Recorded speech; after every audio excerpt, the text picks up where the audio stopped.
अस्सलाम वालेकुम। मैं शमशेर जोशी।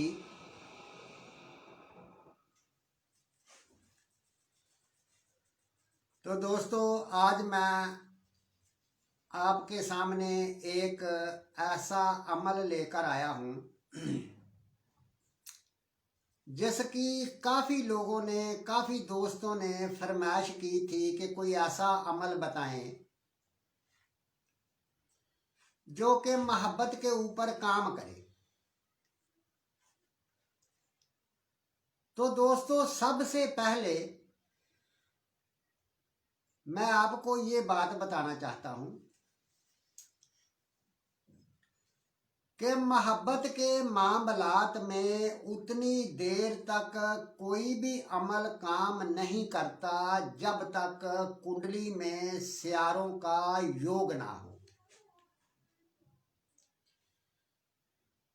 और अच्छी किसी सियारे की दिशा चल रही हो, तो फिर ही मोहब्बत का अमल काम करता है। पर फिर भी बहुत सारे लोग हैं जिन लोगों से मोहब्बत का अमल फिर भी काम नहीं करता। अब हम इस मसले के ऊपर बात करेंगे कि मोहब्बत का अमल आखिर क्यों काम नहीं करता। तो दोस्तों, सबसे पहले तो हमें जब भी कोई मोहब्बत के बारे में या तरक्की के बारे में कोई अमल करना होता है तो पहले चांद की तारीखों को देखना चाहिए। चांद पहली तारीख से लेकर 3 तारीख तक बच्चा होता है, अभी छिले में होता है,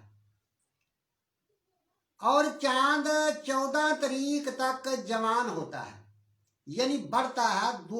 3 से 4, 5, 6 तारीख को यानी चांद बढ़ता है, आगे बढ़ रहा है। तो 14 तारीख के बाद चांद कम होना शुरू हो जाता है। तो जब भी हम कोई मोहब्बत का या कोई रिज़्क को बढ़ाने का या किसी भी चीज़ को बढ़ाने का कोई अमल करते हैं तो फिर हमें चांद जब बढ़ता है तो फिर ही अमल करना चाहिए। तो जब चांद की तारीख 14 के बाद आ जाती है तो फिर बीमारी को ख़त्म करना या किसी केस को ख़त्म करना या किसी भी चीज़ को कम करना या जलीलो ख्वार करना फिर अंधेरी रातों में ही अमल किए जाते हैं। दूसरी बात यह है कि अगर हम मोहब्बत का अमल करना चाहते हैं तो सियारे वीनस यानी जोहरा जो है, इसका तल्लक प्यार मोहब्बत से है। तो सियारा वीनस जो है, सियारा जोहरा, उसको देखना चाहिए कि वो कहाँ है और किस हाल में है। उस सियारे का अच्छा होना चाहिए। अपने घर में या अपने किसी दोस्त के घर में होना चाहिए और सियारे जोहरा के ऊपर किसी भी नहस सियारे की कोई नजर नहीं होनी चाहिए और सियारे जोहरा के साथ भी कोई नहस सियारा ना हो, यानी केतु, राहु या कोई भी सियारा। और सियारा जोहरा जो है, सियारे जोहरा की सियारे मुश्तरी या सियारे मरीख से नजर तसलीस होनी चाहिए। नजर तसलीस इसको कहते हैं कि एक सियारा दूसरे सियारे से 5 खाने के फासले पर हो और तकरीबन वो नजर भी, यानी जैसे मुश्तरी 15 दर्जे पर है और जोहरा भी 15 दर्जे पर हो और इन दोनों में 5 खानों का फासला होना चाहिए। या सियारे मरीख का सियारे जोहरा से 5 खाने का फासला होना चाहिए। दूसरा ये कि जब भी हम अमल तैयार करते हैं तो हमें सियारे जोहरा की साथ में ही काम करना चाहिए। यानी जितना भी काम हो जाए स्यारों की सात निकालना आसान है। इल्मुल सात की एक किताब काशुल बर्नी की है, उससे आप सात का टाइम निकाल सकते हैं। अगर फिर भी आपको निकालना ना आए तो आप कमेंट में या पूछ सकते हैं कि स्यारों का टाइम किस तरह निकाला जाता है। तो जितना भी काम स्यारे जोहरा की सात में हो, स्यारे जोहरा की सात 50 मिनट की हो या 1 घंटे की हो, जितनी भी हो, जब सात खत्म हो जाए तो काम को बंद कर दें, फिर जब सात आए तो फिर शुरू करें। दूसरा ये कि जब भी हम काम लिखना या तैयार करना शुरू करेंगे तो उस वक़्त स्यारे जोहरा से मतलका बखूर जो होंगे उनकी धूनी साथ जलाएंगे, पास रखेंगे। तो स्यारा जोहरा जो है उसके बखूर जो हैं वो मुशक, अंबर, जाफरान, संदल, राल इस तरह से हैं। ये साथ साथ लोगों को बता दें कि आज बस हम अमल ही बताएंगे, चार्ट नहीं चेक करेंगे।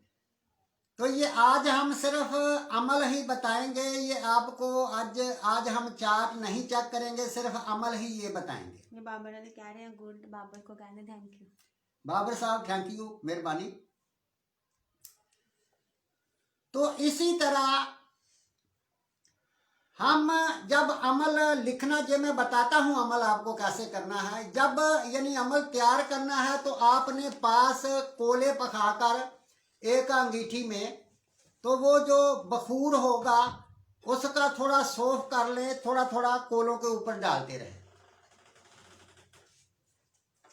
और इसके बाद आप कोशिश करें कि ये अमल उसी दिन किया जाए कि जिस दिन, यानी जैसे कि स्यारा जोहरा जो है ये जुम्मे वाले दिन का मालिक है, तो जुम्मे वाले दिन ही अमल करें। और इससे हटकर यानी जो स्यारा स्यारे जोहरा का दुश्मन है उस दिन में अमल ना करें। और इसी तरह ये तो आपने कर लिया, भाई स्यारों की स्पीड भी देख ली, स्यारों का यानी वो चांद का भी देख लिया, अब बखूर वगैरह भी आपने जला लिए। तो अब अमल क्या करना है, तो मैं आपको एक अमल काशुल बर्नी की किताब में अमल कामल में लिखा हुआ है, मैं वो अमल आपको बताऊंगा। वो अमल हजरत शहीद का अमल है जो कि हुब के लिए उन्होंने बताया है, मगर उनका बताया हुआ तरीका और मैं जो जाती उसमें तब्दीली की है, ये मैं आपको दोनों तरीके ही बता दूंगा कि मैंने उसमें क्या तब्दीली की है, और वो अमल जबरदस्त किस्म का काम करता है। पर सबसे पहले जो मैंने आपको बात बताई है, झूठ बोलने की कोई मेरा मतलब बात नहीं है। झूठ बोल के रिज़्क कमाने वाला लानती होता है। सबसे पहले मेरे दोस्तों ये बात मेरी याद रखना कि अगर आपकी कुंडली में मोहब्बत का योग है तो अमल तब ही काम करेगा, कोई भी अमल हो। अगर कुंडली में कोई ऐसा योग नहीं है तो आप जितने मर्जी अमल कर लो वो कोई काम नहीं करेगा। यानी अमल का रेमेडी का काम होता है, जो योग बना होता है उस योग को आगे लेके जाना। ये नहीं होता कि अगर योग ना हो तो हम कोई अमल करें और उस अमल से वो योग बन जाए, ऐसा नहीं होता।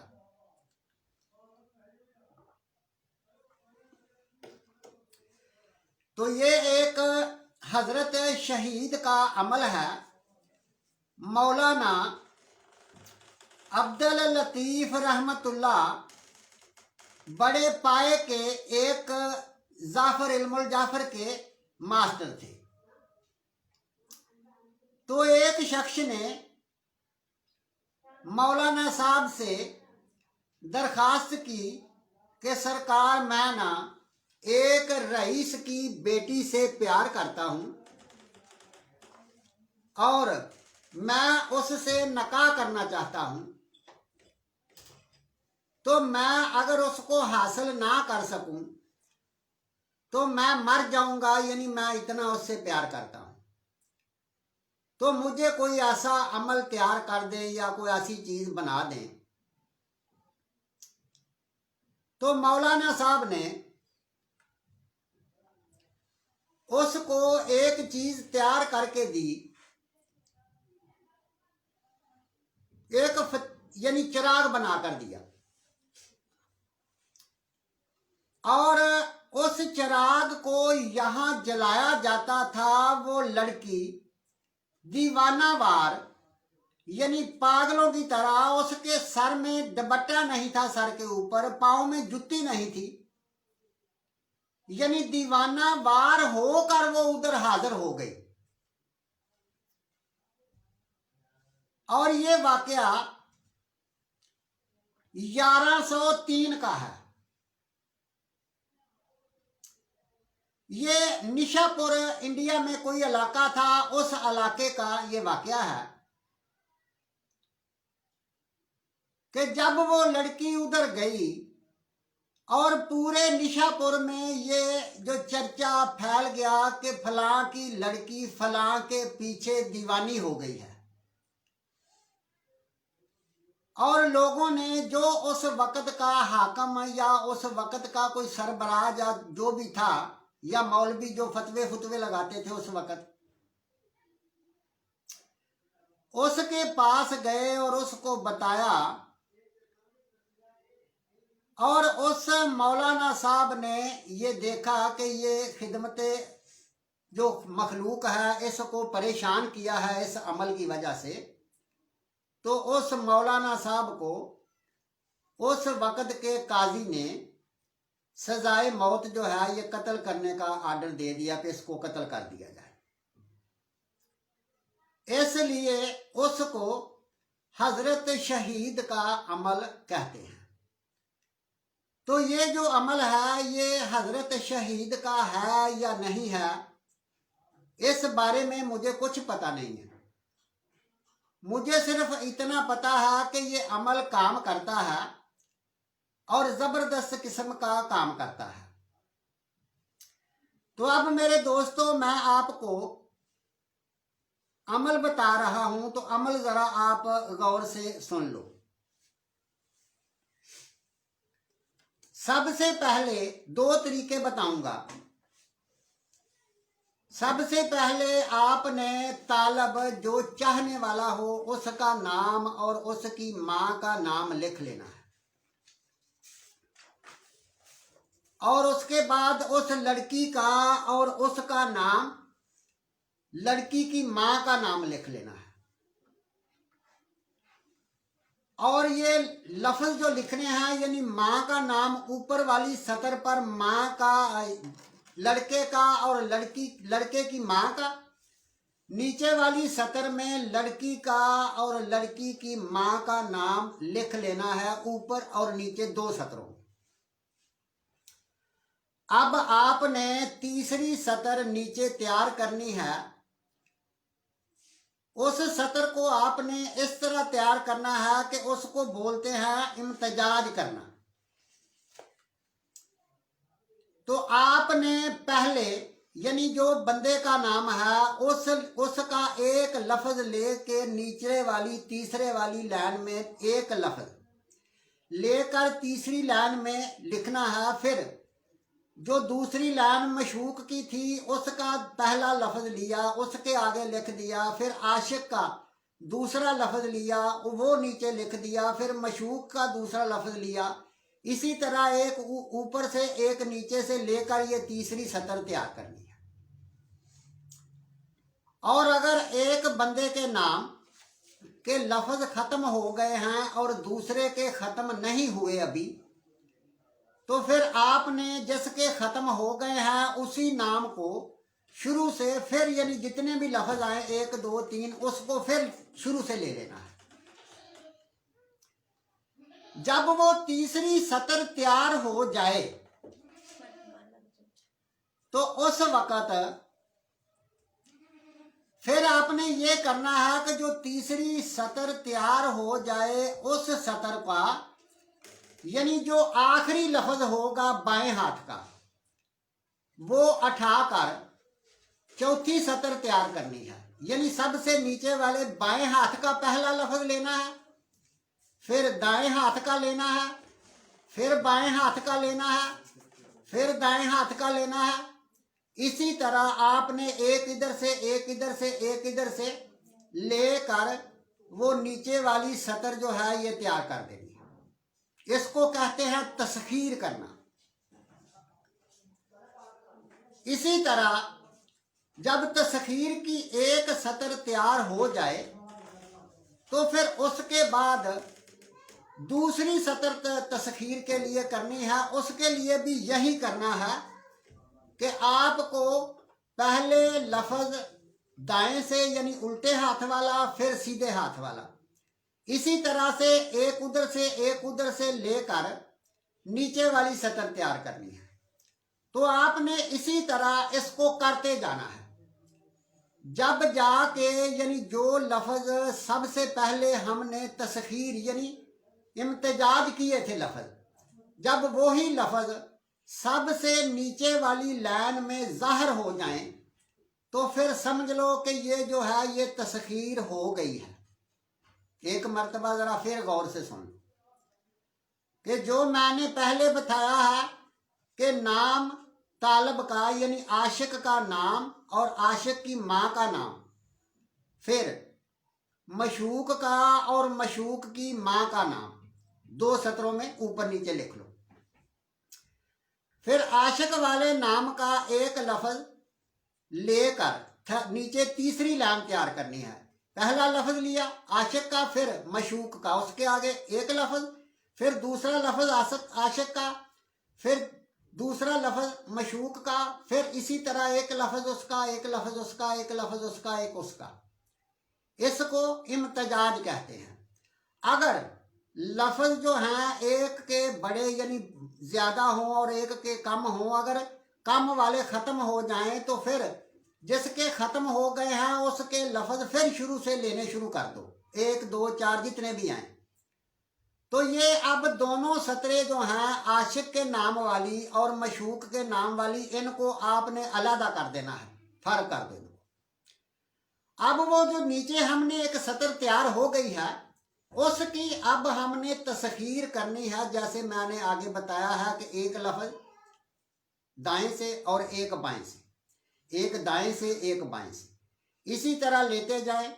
नीचे वाली सतर तैयार हो गई दूसरी, फिर तीसरी सतर भी इसी तरह ही, फिर चौथी सतर भी इसी तरह ही।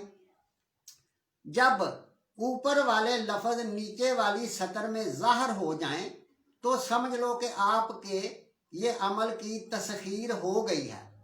मगर जो नीचे वाली लाइन है वो आपने फिर डालनी नहीं है, वो अलहदा कर दो काट कर, मगर लिखना जरूर है। आपको पता चल जाएगा भी कोई गलती तो नहीं हुई, गलती इसमें अक्सर हो जाती है। तो अब आपने ऐसा करना है कि 1492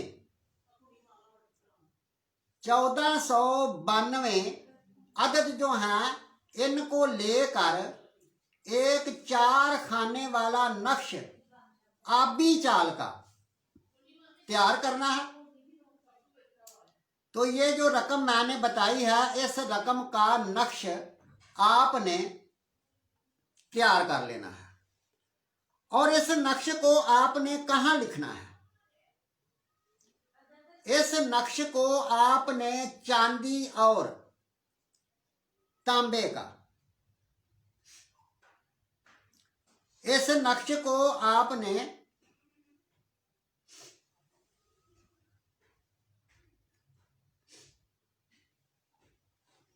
चांदी और तांबे की एक मिक्स करके सन्यारे को एक प्लेट तैयार करवानी है और उस प्लेट के ऊपर एक 4 खाने वाला नक्श आपने बनवाना है।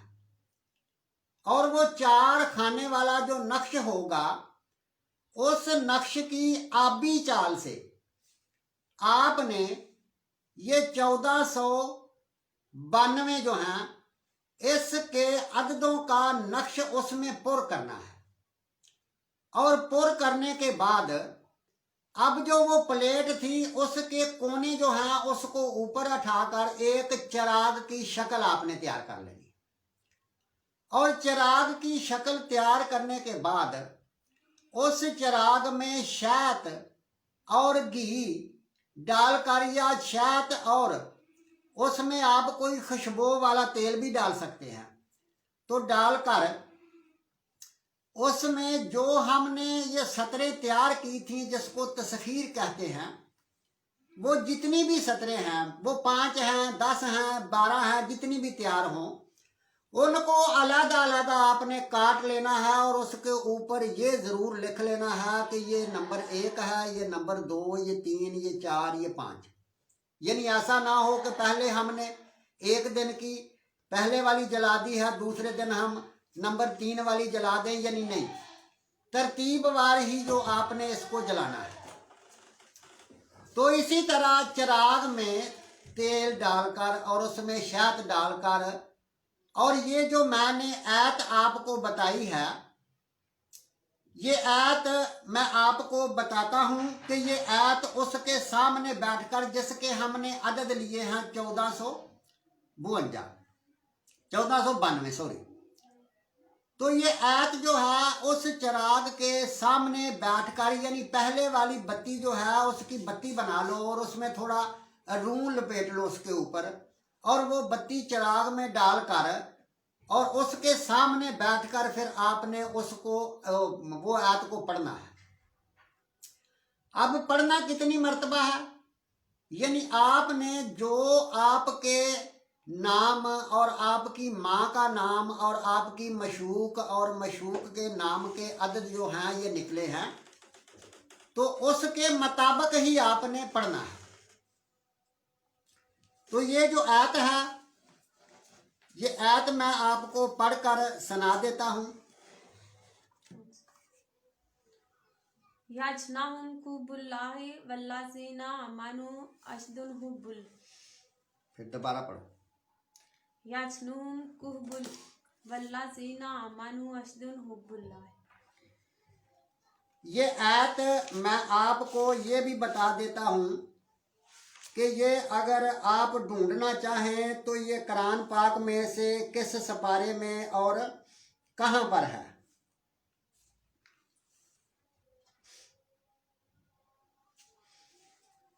तो ये मेरे दोस्तों, ये जो आयत है ये सपारा सूरत बकरा में आयत नंबर 165 है। सूरत बकरा में 165 नंबर आयत है, ये आपने पढ़नी है। और पढ़नी आपने इतनी मर्तबा है जितने नाम आपके और आपकी माँ और मशूक की माँ के अदद होंगे उतनी मर्तबा। तो ये अमल उतने ही दिन का होगा जितनी वो लाने होंगी, यानी वो लाने 7 हो, 10 हो, 12 हो। तो ये अमल जबरदस्त किस्म का अमल है। अगर आप करें तो इसमें आप मायूस नहीं होंगे। दूसरा कायदा कुछ इस तरह से है कि आपने अपना नाम, यानी जो आशिक है, जो चाहता है, उसका नाम और उसकी मां का नाम लिखना है। और उसके आगे ये जो आयत है 165 नंबर सूरत बकरा में, इस आयत को लिखना है अकेला लफ्ज करके, अलग लफ्ज करके। पहले नाम आशिक का, फिर आशिक की मां का, फिर आयत का, फिर मशूक का, फिर मशूक की मां का। और लिखने के बाद फिर हम इसकी तस्खीर करेंगे।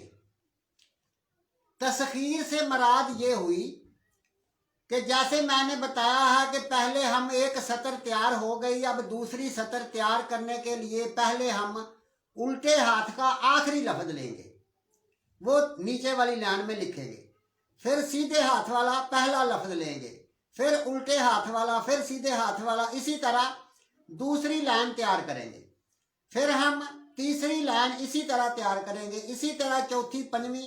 जब सबसे नीचे ऊपर वाली लाइन जाहिर हो जाए तो फिर समझ लो कि ये तस्खीर हो गई है। तो अब आपने क्या करना है, अब आपने ये करना है कि ये जो ऊपर वाली लाइन है, यानी जो ऐत है, ऐत के 1452 अदद हैं, और अपने नाम के, अपनी माँ के और मशूक की माँ के सब अददों को इकट्ठा कर लो। और इकट्ठा करने के बाद फिर ये जो आगे वाला अमल है, उस अमल को इसी तरह ही चांदी और तांबे की एक पतरी तैयार करवा कर और उसके ऊपर 4 खानों वाला नक्श आबी चाल से आपने पुर करना है। और पुर करने के बाद उसकी दीवारें थोड़ी ऊपर कोने उठा लो, एक चिराग की शक्ल बन जाएगी, और उस चिराग में वो जो हमने तस्खीर किया है, वो 10 लाने हो, 12 हो, जितनी भी हो, उसको काट लो। और काटने के बाद एक एक लाइन, यानी लाइनों के सतरों के ऊपर मैंने पहले भी बताया कि नंबर जरूर लिख लेना, नंबर 1, नंबर 2, क्योंकि आप जो जला रहे हैं वो पहली लाइन, दूसरी लाइन, तीसरी लाइन, इस तरह ही जलानी है। तो इसी तरह जब जलाएंगे तो वो जो कागज होगा उसके ऊपर थोड़ी रुई लपेट लें, और रुई लपेटने के बाद खुशबूदार तेल और शहद डालकर चिराग, नया चिराग होना चाहिए, और चिराग का मुंह खाना मतलूब की तरफ होना चाहिए। तो उसके चिराग जलाकर उसके सामने बैठकर यही जो आयत सूरत, यानी जो सूरत बकरा आयत नंबर 126 में है, ये आयत अपने नाम और अपने नाम के माँ के नाम और जो मशूक और मशूक की माँ के नाम के अददों के मुताबिक उसके सामने बैठकर पढ़े। और इसके बाद एक ख्याल ये रखना है कि आपने जो दीवे में तेल डाला है या ऑयल डाला है, उसमें ये ख्याल रखें कि ये जो बत्ती है ये आपके अमल खत्म होने से पहले बंद ना हो जाए। अगर पहले बंद हो गई तो फिर सारे का सारा अमल जो है ये बेकार जाएगा, और बाद में बच जाए तो उसकी खैर है, उसका कोई इतराज नहीं है।